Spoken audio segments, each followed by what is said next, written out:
morning, everyone, and thank you for joining SPJ for a discussion of the state of the free press in 2024. I am Loretta McGraw. I will be moderating this evening's event. I am the Region 7 coordinator for the Society of Professional Journalists, so I work out of the Midwest, and I am joined today by Andy Lee Roth, who is the Associate Director of Project Censored.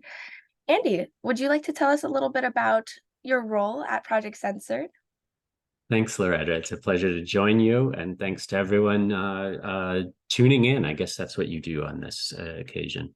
My name is Andy Lee Roth. I am the Associate Director of Project Censored, where I've worked since roughly 2005.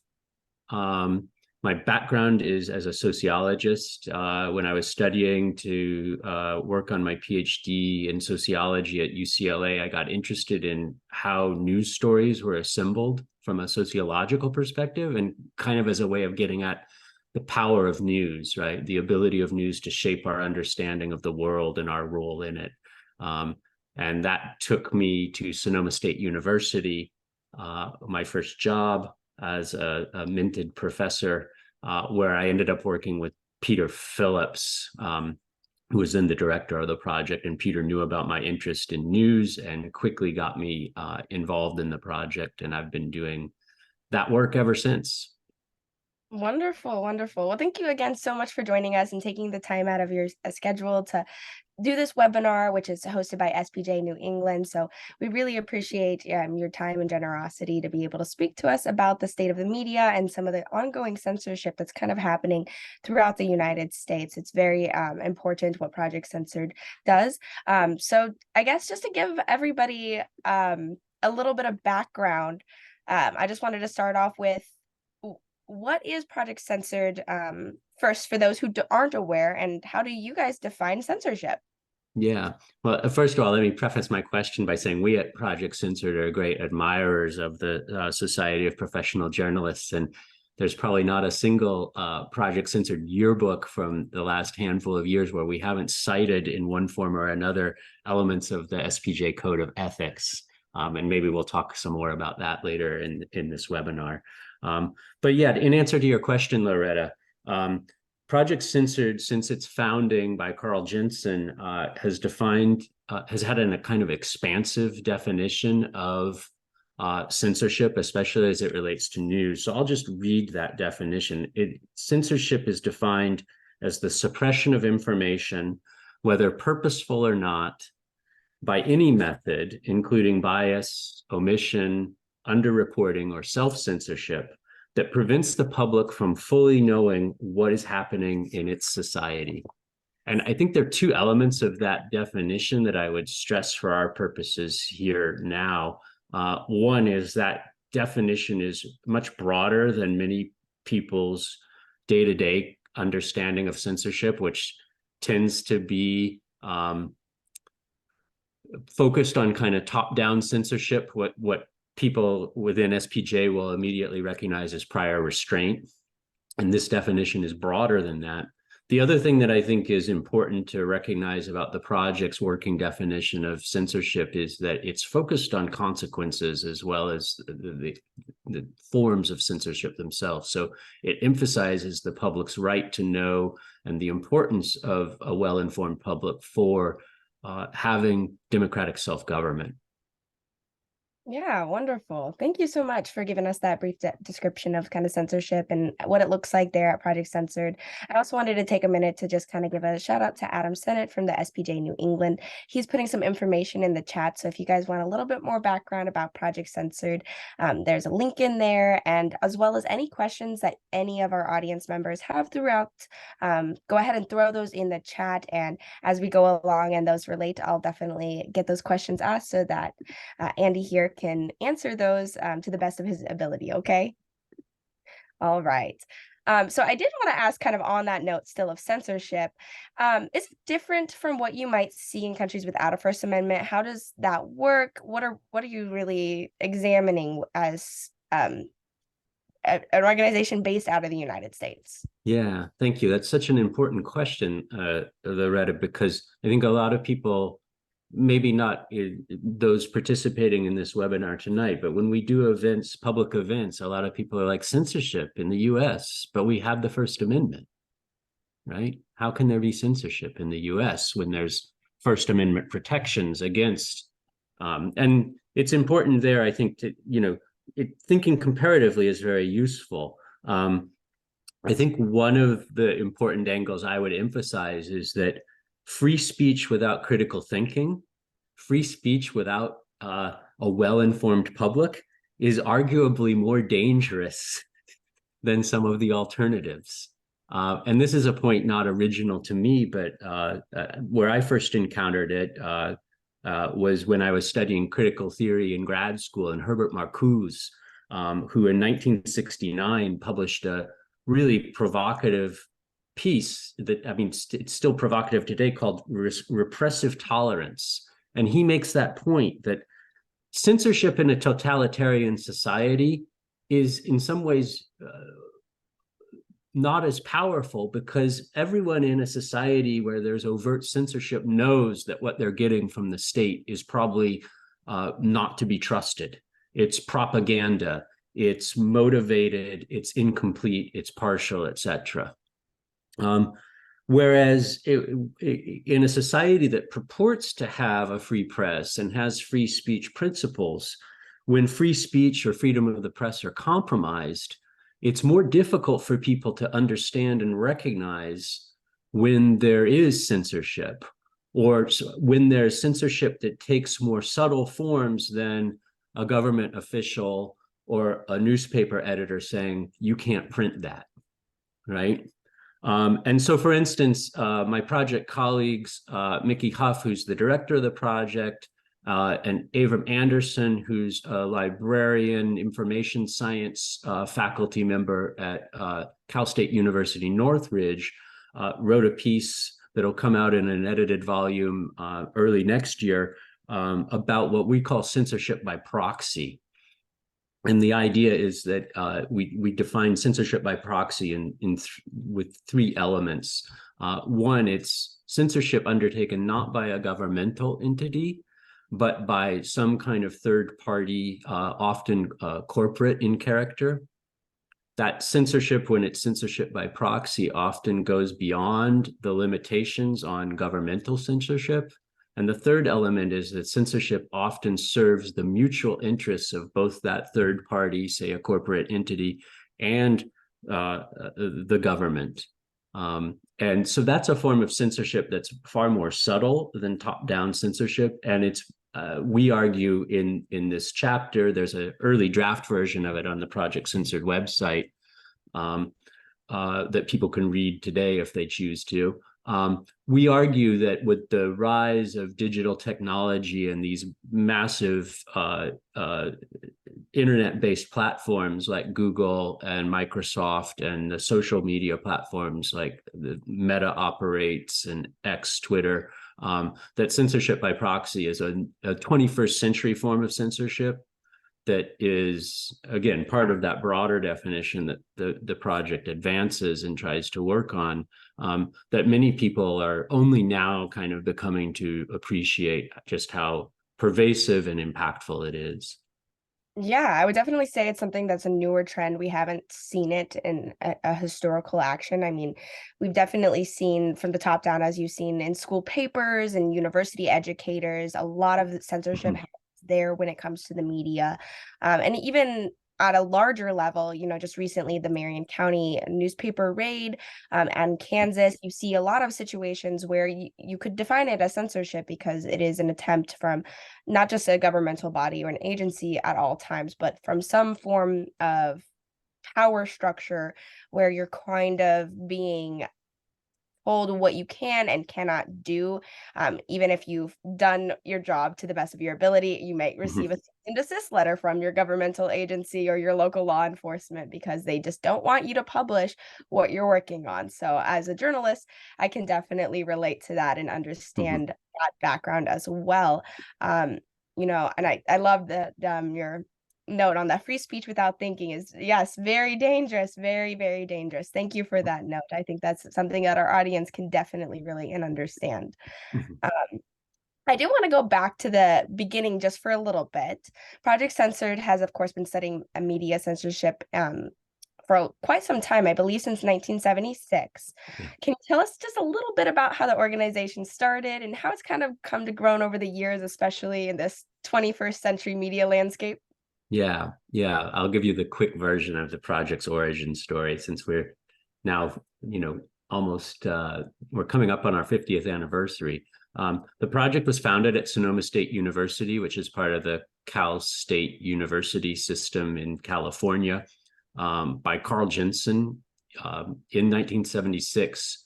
When a student, Carl taught sociology and communication at Sonoma State, and a student in one of his seminars asked him, how was it that there was no mention of Watergate the night that Richard Nixon was reelected as president? None of the major networks mentioned Watergate, even though that story was public at the time. And Carl was puzzled by that student's question. And he decided to start looking at what he called the news that didn't make the news. And that was the beginning of Project Censored. We like to quip now in retrospect that Carl and his students were doing what we know today as critical media literacy work before we had the term.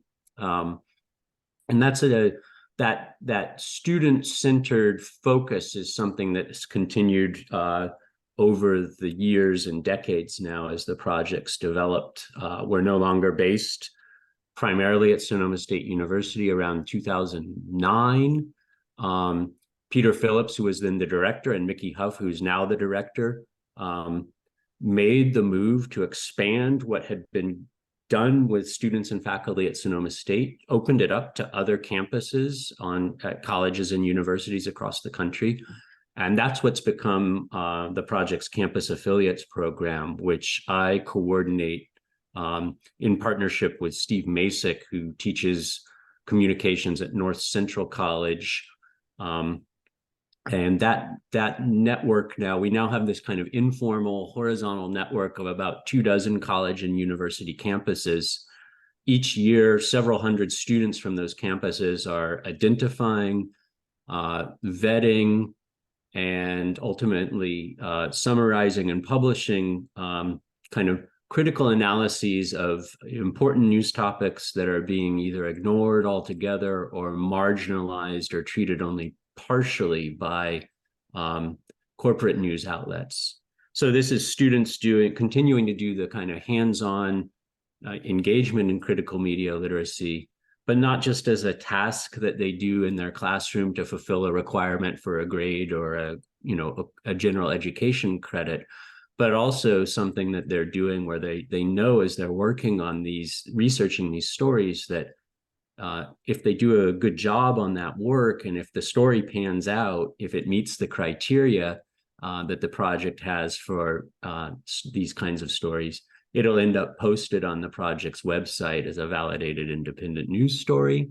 And it may get included ultimately in the project's annual list of the most important but underreported stories for the year. And when those things happen, we credit not only the independent journalists and outlets that produced the story in the first place, but also the student and faculty researchers and mentors who vetted the story for the project and rounded up the kind of critical comparative analysis of what kind of mainstream corporate news coverage there was of that topic.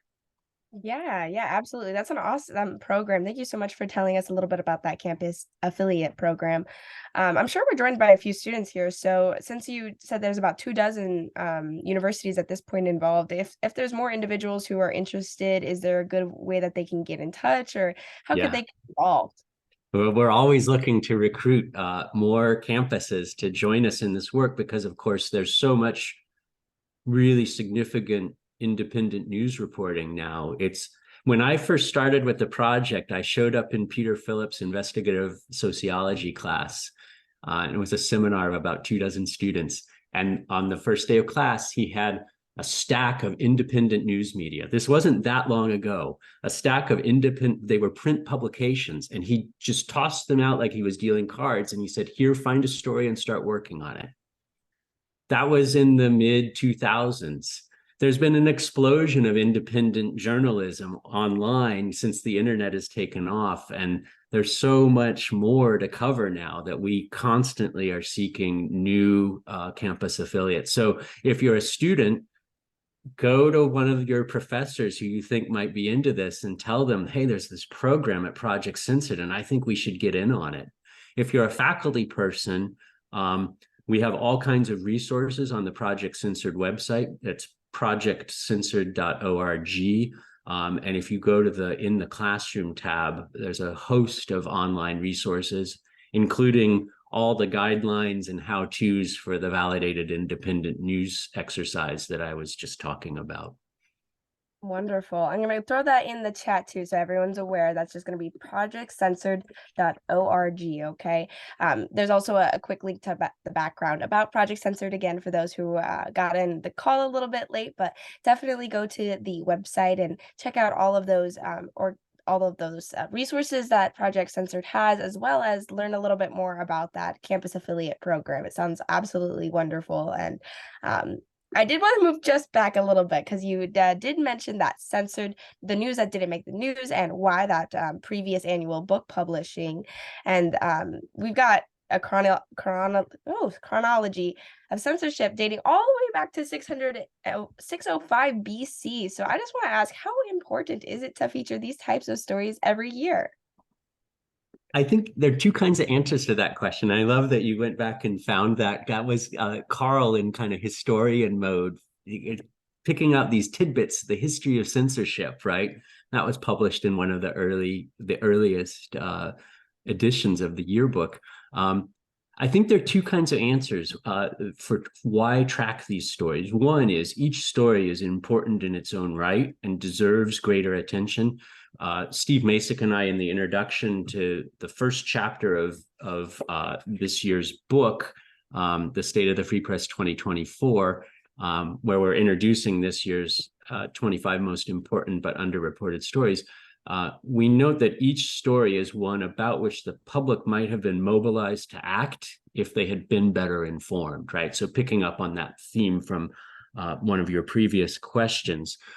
But the other thing that is important to me, and this is where my kind of perspective as a sociologist of news maybe shows through, is if you think about it, we've been doing top 25 lists. The project collectively has been doing top 25 lists for nearly 50 years now, which means in effect we have a database of well over 1,000 stories on topics that have been underreported or marginalized or blockaded by the kind of corporate so-called mainstream press. And when you look at that when you look at the forest view, if you will, you see patterns. You see patterns in the kinds of stories that regularly don't get attention. And it's not just, those stories haven't been popular the last year or two.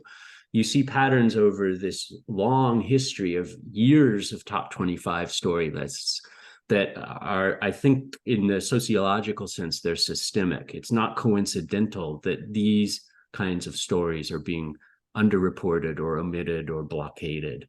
And when I talk about that, I could talk a lot. I could probably take up the rest of the webinar talking about some of those patterns. But one way to kind of give a bit broad overview of what I mean is, I think in general, and I say this with all due respect as a sociologist who studies the news, I say this with all due respect to the audience of people who are working journalists who produce the news. But I think journalism is good at covering events and less good, it's more challenging to cover issues. And by that, I mean things that go on long-term over time. What in my discipline of sociology, we would talk about as social issues or public issues, right? C. Wright Mills the sociologist talked about public issues and how these are things that are systemic in character. So one of my colleagues says, for the corporate news media, news is about what went wrong today, not about what goes wrong every day. And I think a lot of the stories that the project has highlighted over the years, these ones that I think constitute patterns, have to do with critical reporting about things that in effect go wrong every day, like environmental degradation, chronic inequality, systemic racism, health, public health concerns, and the like. Yeah, that's really good, and that leads me perfectly into my next question as well. We talked a little bit about some of those contributions that people make, and a little bit about those trends that we're seeing, and that's how you kind of select some stories. But how are you finding the majority of your stories that you find censored, and what makes that decision on whether or not you're going to feature it in your annual book?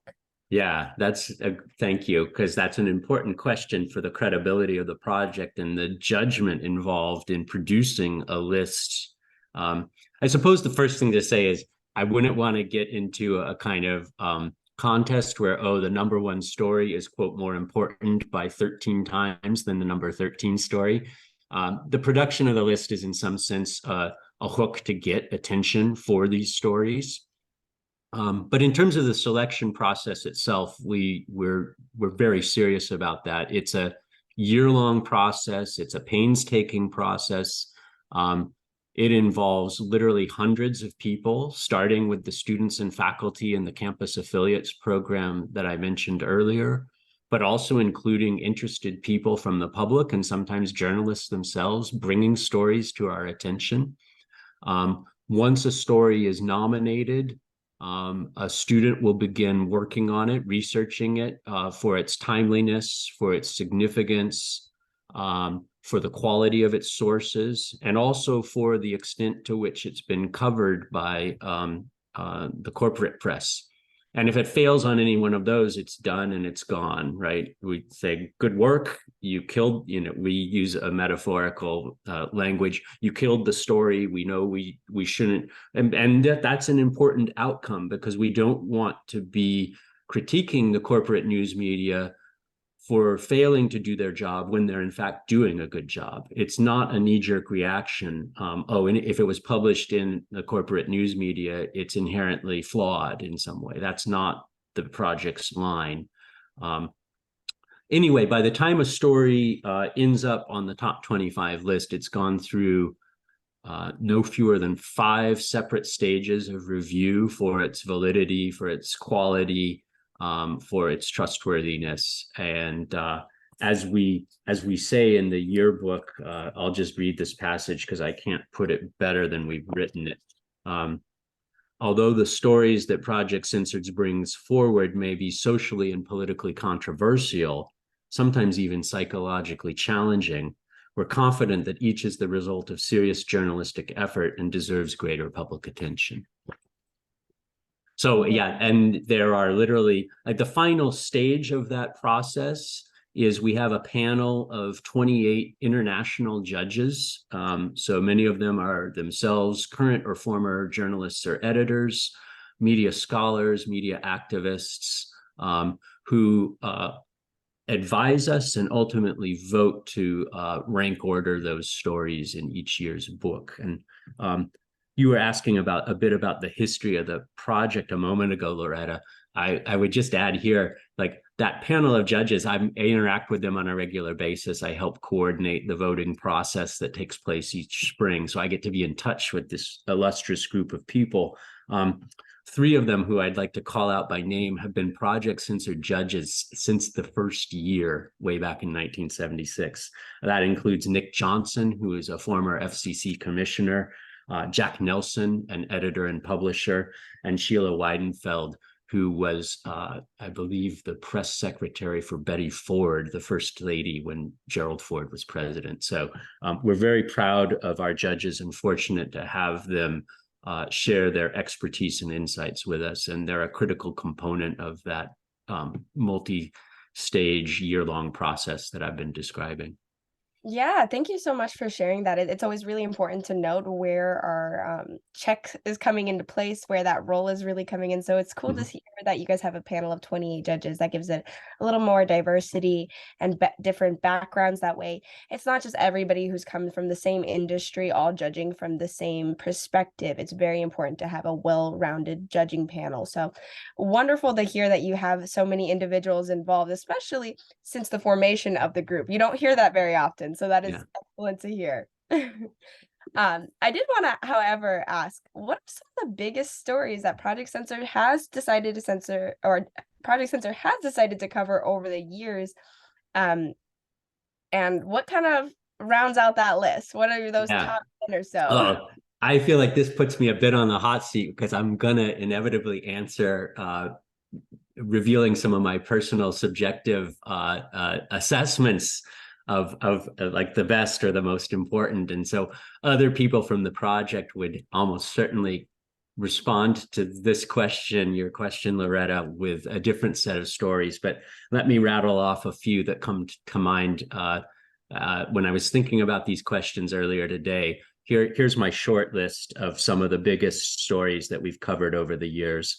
One, I would say, because of its kind of tectonic implications on the entire media landscape, the telecommunication deregulation story, which was the #1 story in the 1996 yearbook, of course, premised on the 1996 Telecommunications Act, I think has to be right up there. We had, it wasn't actually the #1 story in 2010, but we ran a story that year on school segregation in the United States being nearly as bad as it was in the 1950s. Not in 2010 because of racist policy per se, but because of the legacy of redlining and now digital redlining that affects school funding and school, and directly therefore school segregation. That's another story. I couldn't pick, there's so many stories on environmental degradation. The one I would single out for this purpose now as a pretty big one that I think now a lot of people know about, but at the time this wasn't being widely discussed. From the 2011 yearbook, the US Department of Defense is one of the planet's worst polluters, if not the worst polluter. At the time we reported that, that was not, I think, part of wide common public discourse. I'm not sure it is today even, but it's more so maybe. Um, I like that the project in its last couple decades has also entered into promoting and making people, hopefully making people more aware of solutions journalism, positive news stories that are not the kind of trite nonsense that ends the evening news. You know, the fire fighters came to rescue the cat that was trapped in the tree. Solutions journalism is stories about communities coming together to address systemic problems that they face. In 2012, we had a solutions story focused on cooperatives, cooperatively owned businesses. The United Nations had declared 2012 the International Year of Cooperatives. And it turned out that declaration by the UN was pretty much ignored by most of the corporate media. And it was fun having students. Why do you think a corporate owned for profit business might not be interested in promoting a story about cooperatively owned worker run businesses, right? Let's put our critical thinking caps on.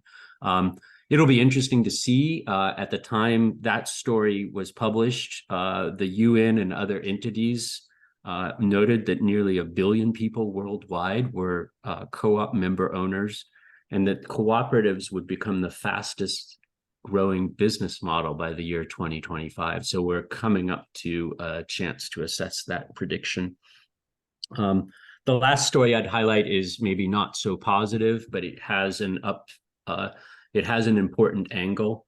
I was very personally proud when our judges came back with a determination that in our 2021 yearbook, the story of missing and murdered Indigenous women and girls was the project's #1 story. That's a grim story. The epidemic of violence facing Indigenous and First Nations women all, across North America, from tribal reservations to rural communities and urban areas.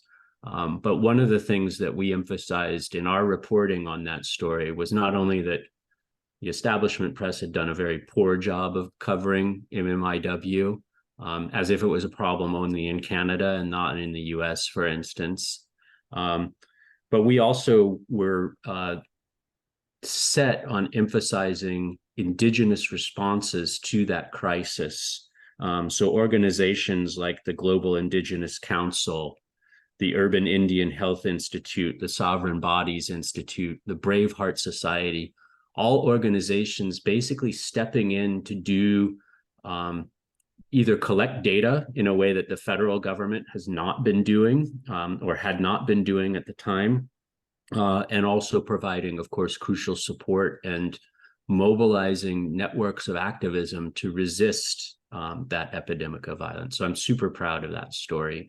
Would put it up there with any of the stories we've covered as something where that this is why the project exists, to try to bring greater attention to these kinds of stories.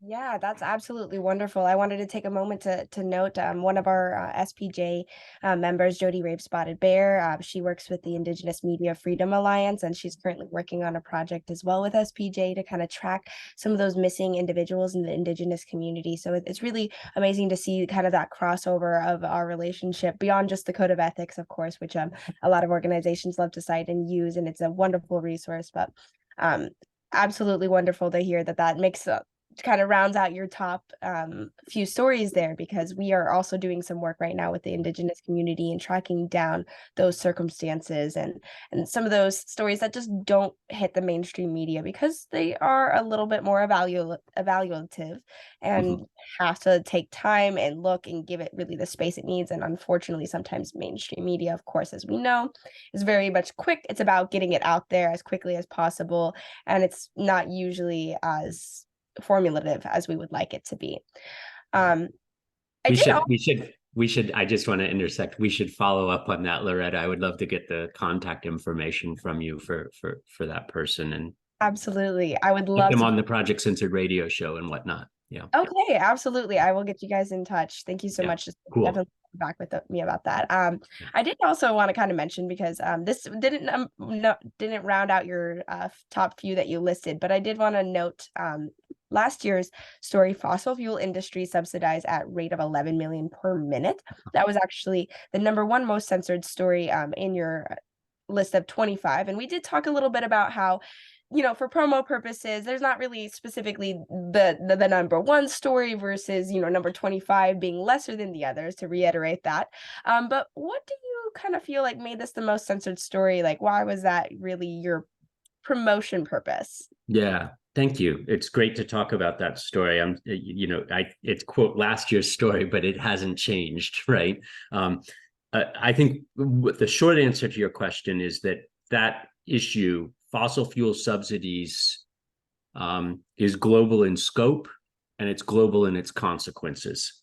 So the figure we had, and this was not from some lefty, Luddite organization. This is based on IMF data. It's the IMF study, the International Monetary Fund, not necessarily a progressive organization, looked at 191 nations and found that in 2020, fossil fuel companies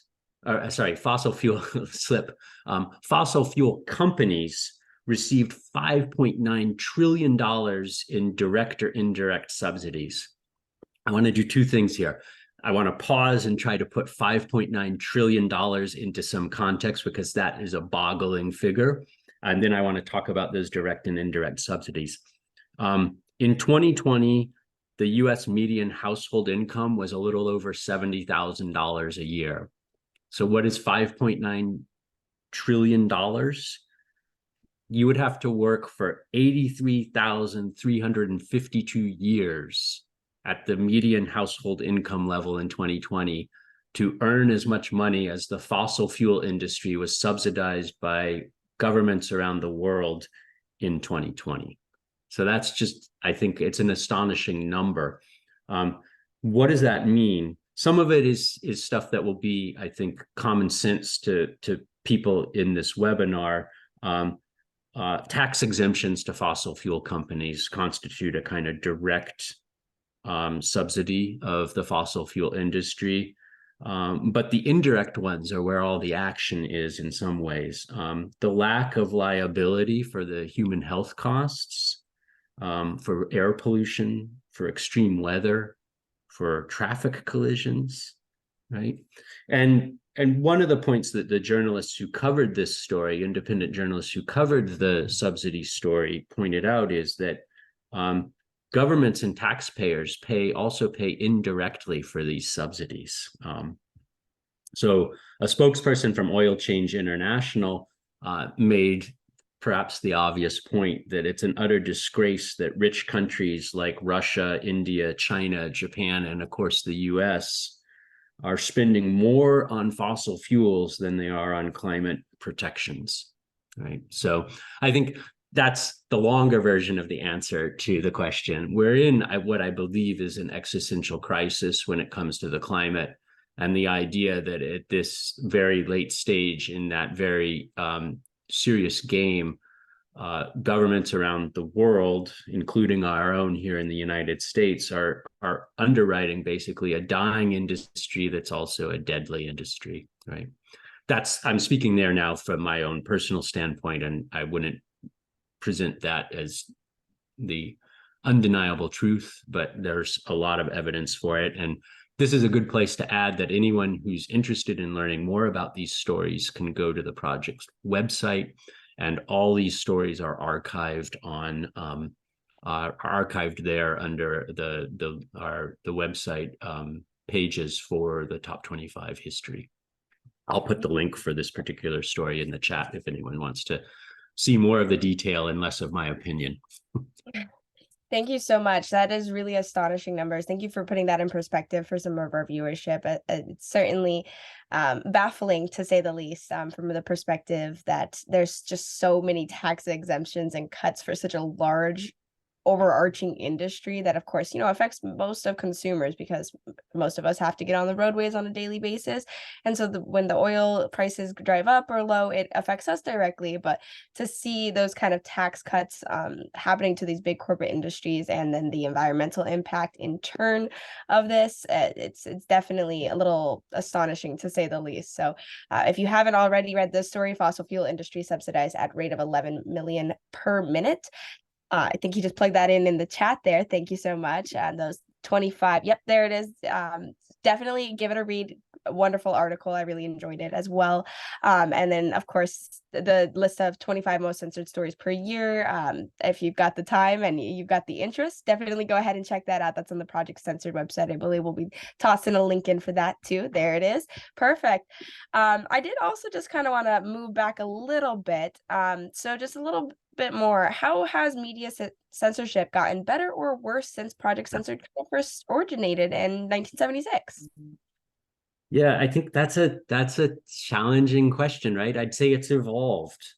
Obviously, one of the major differences is the rise of the internet and social media.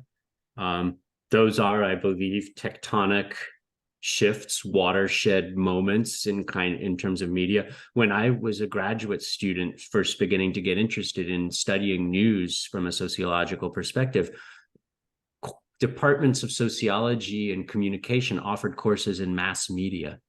No one talks about mass media anymore, right? And that's a major change, right? Mass media was that idea that there was a one-to-many relationship between producers of media content and consumers of media content. And that relationship, of course, still exists. There still is mass media. A lot of what we at Project Censored critique as the corporate media is, I think, still in many ways adheres to the dynamics of a mass media in that old model. But even that is complicated by, these, where the kind of big establishment news outlets are struggling to figure out their financial footing. they're shifting away from mass models to social models and trying to engage viewers and audience members that way. So that's, I think, a major change.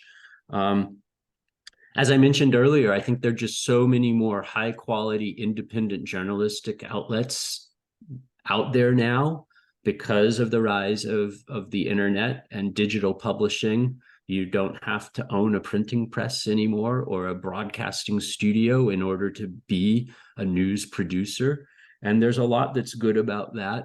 But Carl Jensen, the founder of the project, had this great phrase. He talked about news inflation, the idea that we have more and more news, but it seems to be worth less and less, right? That's the inflationary part.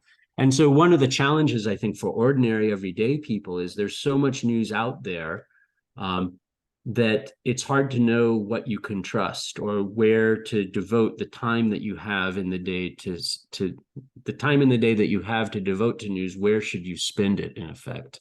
And I think that way, I think of what the project does as an effort to kind of counter news inflation. We're saying for the stories that we post on the project's website as validated independent news stories, that these stories we think are worth the time it will take you to read the short analytic summaries that we produce of them. And if that engages you, you may want to follow the links in those stories to go back to the original articles themselves, right? And we think that they're, in some ways, a premise for what the project does is that people might be more engaged in the news. The general public might be more engaged in the news if it was more relevant to their lives, and maybe like engaged less in trying to make them feel scared and insecure, which is a whole other topic that I'll hold off on for now to stay at least nominally focused on your question about how censorship is better or worse since the project started. The other thing I would just point out there, I think, two other things. One is with the rise of digital technology, I think there are also new forms of censorship. And so when we talk about critical media literacy at Project Censored, we're actually talking about multiple literacies. And among those would be digital literacy or algorithmic literacy, understanding, like helping people understand that when you punch in a search on a search engine and you get a certain array of results, that's not a neutral, objective response to your search string. That's the product of an algorithm that was ultimately created by humans. And the same thing would be true when you look for content on YouTube, or when you are seeing or not seeing, as the case may be, certain kinds of news items coming up in your Facebook feed, right? Those are all the product of algorithms. And so I think being aware of algorithms and in effect, like, I think this goes back to one of your first questions, Loretta. I think the idea that there are new forms of censorship in the 21st century in this digitally connected world, and therefore there are new forms of gatekeeping, right? Which are, I think some of those are more subtle because they're invisible. You don't need to know about algorithms to use the YouTube algorithm or to use Google to search for information. But the algorithm is definitely affecting the results that you're getting from those searches. The other thing I think is just in terms of journalism, and I feel like I'm probably saying things to an audience that tonight that it knows this firsthand and to some extent even in the gut, is that the global COVID pandemic and the shuttering of local news outlets all across the country can't be, I think, underplayed in terms of its significance for our landscape, our news landscape, and its implications for us as a society. And so the rise of news deserts, which weren't caused by COVID-19, but were certainly amplified by COVID-19, is a really important aspect of that question. And again, that broader notion of censorship as anything that interferes with the free flow of information, right? So the COVID-19 pandemic did, I think, involve top-down forms of governmental censorship in countries around the world, but it also created the opportunity for other more indirect and subtle forms of censorship in terms of the closure of local news outlets, and the moving in then of kind of, so-called pink slime journalism to take the place and to fulfill the hunger for local news that many people still have, right? But so the idea of news deserts is a kind of a linchpin for that I think, again, that's a different situation than it was in the late 1970s when the project started. There's something like, I think the figure is something like a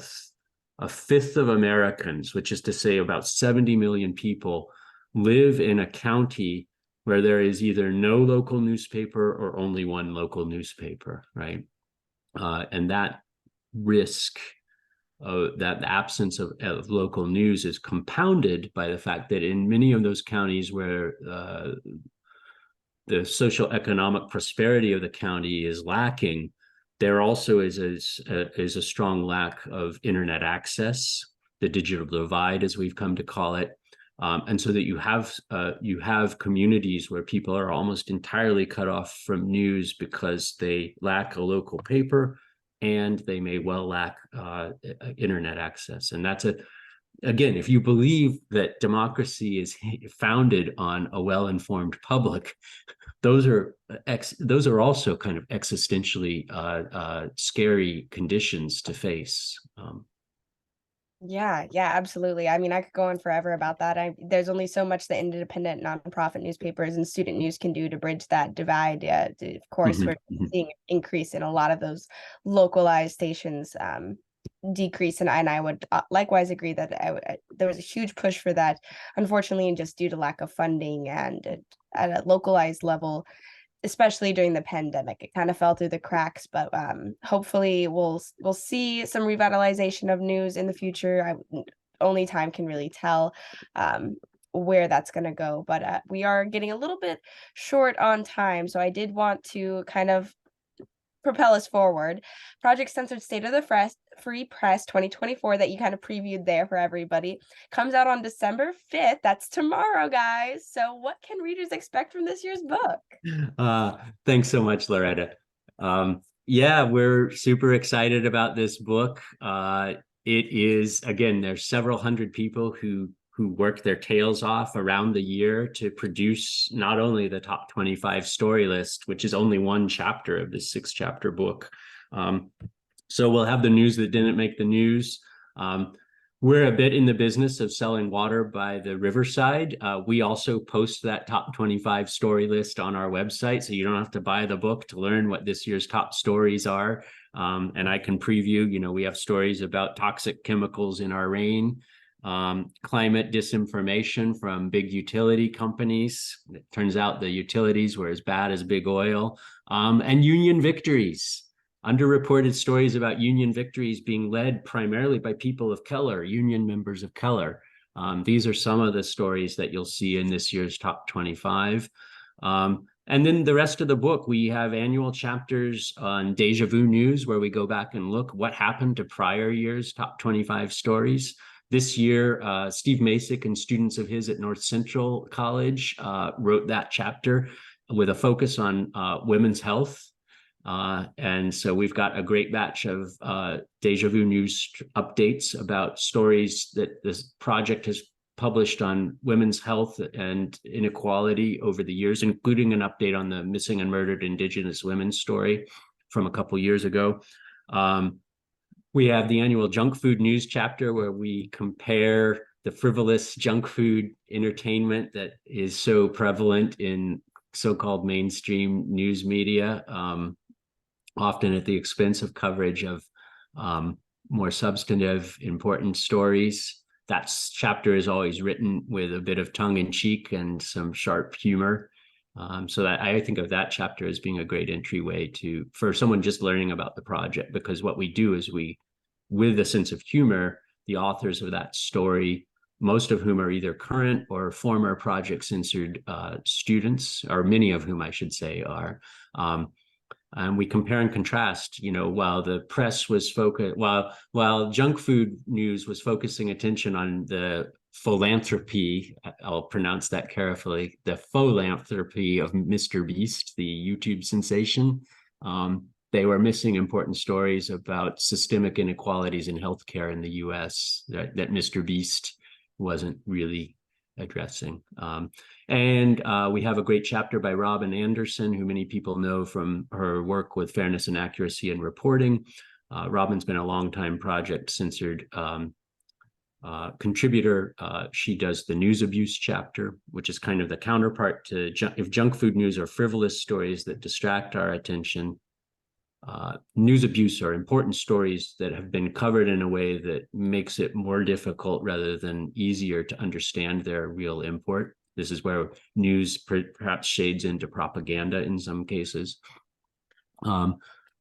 That's all pretty heavy and maybe a little discouraging. The last two chapters of this year's book are Media, Democracy, and Action, where we feature exemplars of people and organizations that show us what a more democratic media might look like. And this year, that chapter, I know we're short on time, so I'll try to be quick.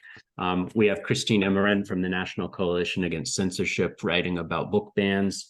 We have Jen Senko, who many people know from The Brainwashing of My Dad, writing about Fox News and the Fox News model, and Rebecca Vincent from Reporters Without Borders, writing about the case of Julian Assange. Those are some of the highlights of the Media, Democracy, and Action chapter that Misha Karakoulis curated. And the book's final chapter is by Max Alvarez from the Real News Network, talking about making media that empowers working people. And so we although the book is full of critical and perhaps in some ways discouraging information, we always try to balance that with the affirmative and highlighting good work that can be the model for adaptation and deployment in other settings. So that's the book in a nutshell. I'm super proud of it. We also have fantastic artwork by Anson Stevens Bolin, who, if anyone knows the Santa Fe Reader, the independent weekly out of Santa Fe, New Mexico, Anson's art has been, we're happy to have our book judged by its cover when Anson is the artist putting the cover together. So, and you can't see all the super detail he's packed into that cover illustration, but it's pretty cool. You'll have to get a copy to see all the extra details or head to the website to see that little preview, but it is a beautiful graphic. Absolutely loved having you guys contribute that as well for today's discussion. I would say, as well as the discouraging topics, I would say they're just more hotly debated topics, more prone to our current climate of affairs here in the United States and even globally on a larger scale. A lot of these can be applicable. And I'd love to hear that banned book shout out, because I myself will be leading a discussion tomorrow on the banned books here in the Midwest and some of the legislation going on. So great to see that you guys are also kind of talking about some of those larger media censorship, not just in the journalism industry, but in relation to the First Amendment and free speech overarching. So yeah, we have actually on banned books, we have one of our weekly or bi-weekly dispatches is Steve Masick. Our most recent dispatch is about the attack against the freedom to read and what to do about it. I'll put that link in the chat too. Yeah, thank you. Thank you so much for all of those extra resources for everybody. It's absolutely helpful, and I'm sure everyone will be interested. I'm gonna pop just a question in there. Maybe Misha or somebody can answer this, but of course, sometimes we get a little bit shy in the chat function, so we don't get a lot of questions. But I know a lot of people will still have other ways of interest and just things that they want to inquire about. So if they want to get in touch, if somebody could pop in your contact as well as how they can get just in reach with you in Project Censored, that would be amazing.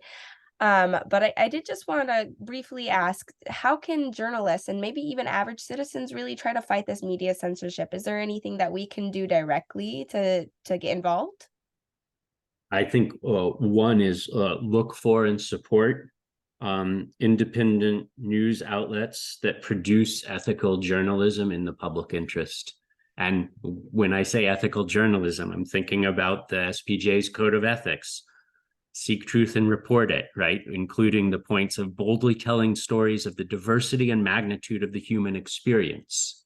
right? I think a lot of time the corporate media fail on that count. And so I would say, supporting independent media that do that work. I think learning about and supporting whistleblowers is an important component of this. This is going back to the Obama administration. The project posted, we had numerous stories about the Obama administration's, in effect, war on whistleblowers. This is, unfortunately, a kind of a bipartisan issue. And I think that's something. So I would point people to things like Kevin Gosztola, his regular online platform, The Dissenter, which highlights the stories of whistleblowers and the conditions that make for or thwart whistleblowing in the public interest, is a good resource. The last thing, I think, going back to, I was talking about algorithmic literacy. This is just a little tiny thing of mine. I'm on this little campaign to have people not say that they're going to Google anything. Let's not use the name of a major a multinational corporation that's done, although it's done many positive things, it's also done quite a bit to impair the free flow of information. Let's not use that company's name as a verb for a common everyday activity of using a search engine, right? So and that's a small thing. Like, that by itself won't change much, but it reminds us to just be conscious of how we use these platforms, and at the same time how they may be using us without our awareness. So I think algorithmic literacy, and we can begin by saying, don't say I'm going to Google that. Or if you're going to do it that way, then say I'm going to DuckDuckGo it, at least, or something like that, right? At least use the name of an entity that is more concerned about protecting our rights to privacy when we're searching for information online. Yeah, absolutely. Excellent. So before we stop the recording, I just wanted to give you an opportunity one more time. Is there anything that during this discussion, I know we had to get through it pretty quickly, but is there anything I forgot to ask that you would like to add in?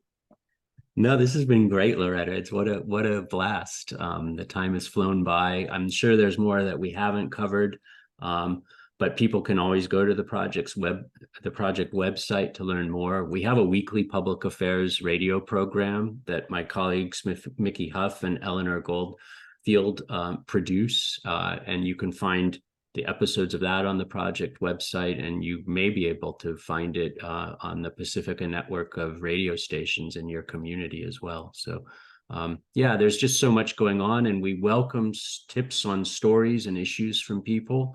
And if you're so inclined, buy a copy of the yearbook. You can get it directly from the project, and that supports our programs in critical media literacy for young people. Yeah, absolutely awesome. And I also wanted to throw a shout out to my region. We have the Heartland Beat blog, and I will be doing a discussion kind of what took place today here that should be uploaded by end of week. So definitely head to that Heartland Beat blog and Project Censored's website to learn more about our discussion. And we'll also have this, of course, recording uploaded at a later time to YouTube, so that anyone who was not able to sit in on our discussion today will still be able to enjoy and learn about Project Censored and all of the great work that you guys are doing. And thank you again so much for your time. Thank you, Loretta.